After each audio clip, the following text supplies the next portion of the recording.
dari kelompok 3 akuntansi sektor publik kelas C3 akan membawakan materi mengenai analisa investasi publik. Namun sebelum itu saya akan memperkenalkan nama-nama kelompok saya. Yang pertama Virgil Kevin Girot atau saya sendiri, kemudian yang kedua Friska Ayu Tri Fajriati, kemudian yang ketiga Vanessa Rito, kemudian yang keempat Elizabeth Panggabean, selanjutnya yang kelima Elisa Sambali. Nah, selanjutnya kita masuk pada materi yang pertama. Baiklah, sekarang kita masuk pada materi yang pertama, yaitu program investasi publik. Investasi publik digunakan untuk pengambilan keputusan untuk mendukung pelaksanaan program, kegiatan, dan fungsi yang menjadi prioritas kebijakan. Pengeluaran untuk investasi publik harus mendapat perhatian yang lebih besar dibandingkan dengan pengeluaran rutin. Karena pengeluaran investasi atau modal memiliki efek jangka panjang, sedangkan pengeluaran rutin lebih berdampak jangka pendek.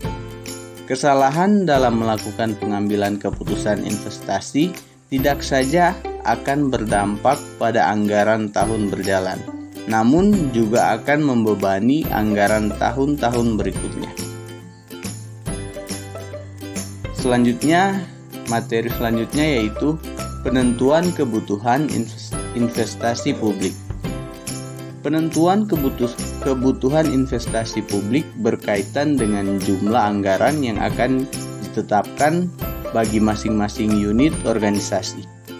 Analisis yang mendalam sebelum dilakukan investasi sangat penting dilakukan karena investasi publik berkaitan erat dengan masalah transparansi dan kewajaran anggaran.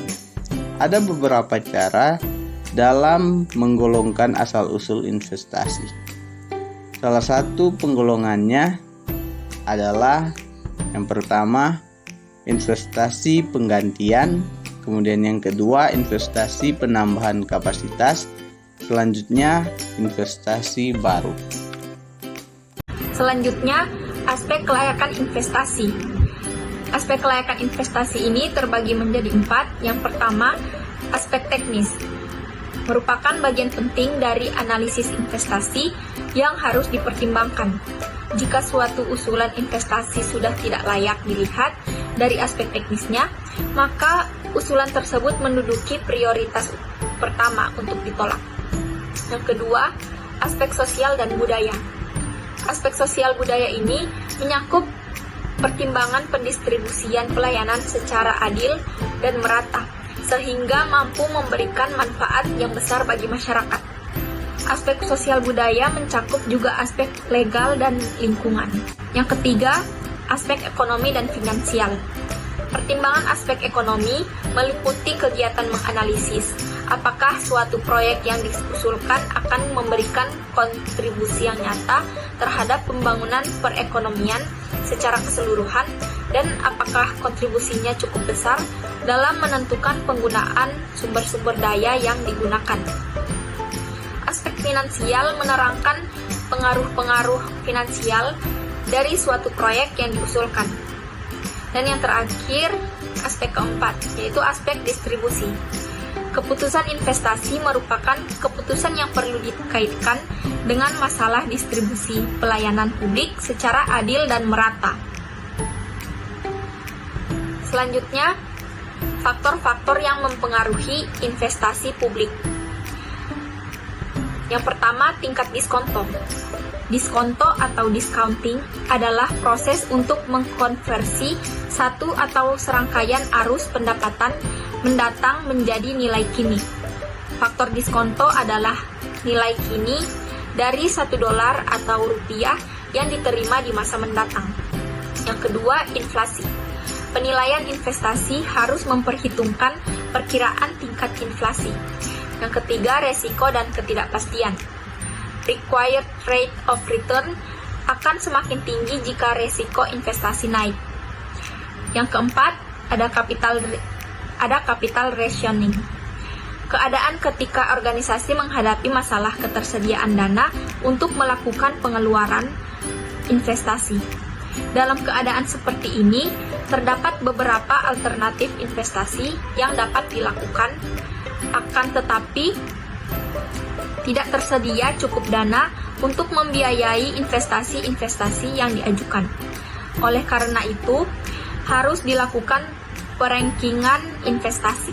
Investasi dalam sektor publik dibagi menjadi dua, yaitu yang pertama, investasi jangka pendek. Investasi yang digolongkan sebagai jangka pendek meliputi yang pertama, deposit berjangka waktu 3-12 bulan dan dapat diperpanjang secara otomatis. Yang kedua, pembelian surat utang negara atau SUN pemerintah jangka pendek oleh pemerintah pusat maupun daerah dan pembelian SBI. Yang kedua, investasi jangka panjang. Investasi jangka panjang dibagi menjadi dua menurut sifatnya. Yang pertama, permanen, yaitu investasi yang dimaksudkan untuk memiliki keberlanjutan dan yang dimaksudkan untuk mendapatkan dividen. Yang kedua, non-permanen, yaitu investasi jangka panjang yang dimaksudkan untuk dimiliki secara tidak berkelanjutan. Pengukuran, dan metode penelitian investasi. Yang pertama, pengakuan investasi.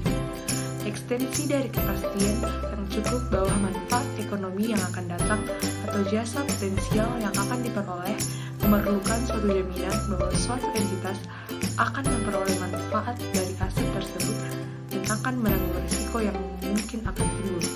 Yang kedua, pengukuran investasi untuk beberapa jenis investasi. Yang pertama, investasi pasar aktif yang dapat membentuk nilai pasar. Yang kedua, investasi yang tidak memiliki pasar yang aktif. Yang ketiga, metode penelitian investasi.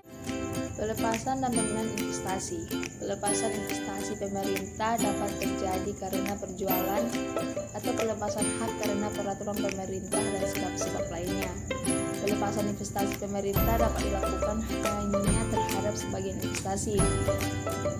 Apabila pelepasan hanya dilakukan untuk sebagian investasi, maka nilai investasi yang dilepas dihitung dengan menggunakan nilai rata-rata tersebut. Nilai rata-rata diperoleh dengan cara membagi total nilai investasi terhadap total jumlah saham yang dimiliki oleh pemerintah. Penyajian dan pengungkapan investasi. 1. Penyajian investasi dalam laporan keuangan. Investasi jangka pendek disajikan pada pos aset lancar neraca, sedangkan investasi jangka panjang disajikan pada pos investasi jangka panjang sesuai dengan sifatnya, baik yang bersifat permanen maupun non-permanen. 2. Pengungkapan investasi. 1. Kebijakan akuntansi untuk penentuan nilai investasi. 2. Jenis-jenis investasi, investasi permanen dan non-permanen. 3. Perubahan harga pasar, baik investasi jangka pendek maupun jangka investasi jangka panjang. Dasar penilaian investasi publik. Terdapat 4 langkah utama untuk mengevaluasi suatu proyek investasi, yaitu yang pertama, identifikasi kebutuhan investasi. Kedua, menentukan semua manfaat dan biaya dari proyek yang akan dilaksanakan, atau cost benefit relationship. Yang ketiga, menghitung manfaat dan biaya dalam rupiah. Yang keempat, memilih proyek yang memiliki manfaat terbesar dan efektivitas biaya yang tinggi. Terdapat beberapa teknik untuk melakukan penilaian investasi. Teknik untuk evaluasi investasi dibedakan menjadi 2 metode, yaitu metode penilaian investasi tradisional dan metode aliran kas yang didiskontokan atau discount cash flow atau DCF. Berikut analisis investasi. Yang pertama, analisis biaya manfaat. Dikembangkan sebagai alat untuk membangun kriteria terhadap penilaian investasi sektor publik. Termasuk di sini manfaat sosial bersih yang diperoleh dari investasi. Yang kedua, analisis efektivitas biaya. Dilakukan karena terdapat kesulitan dalam menghitung biaya dan manfaat sosial secara kuantitatif. Analisis cost effectiveness meliputi penilaian terhadap biaya dan manfaat yang dapat dikuantifikasi baik di masa sekarang maupun di masa yang akan datang, atau suatu proyek dengan pengaruh atau dampak yang tidak dapat dikuantifikasikan namun tidak dinilai. Dengan kata lain, analisa cost effectiveness memusatkan pada pengukuran suatu yang dapat diukur.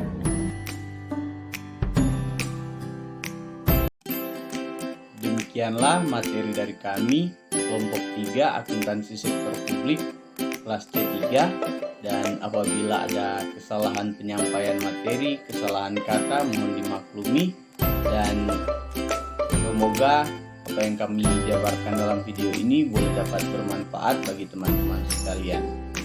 Akhir kata saya ucapkan terima kasih.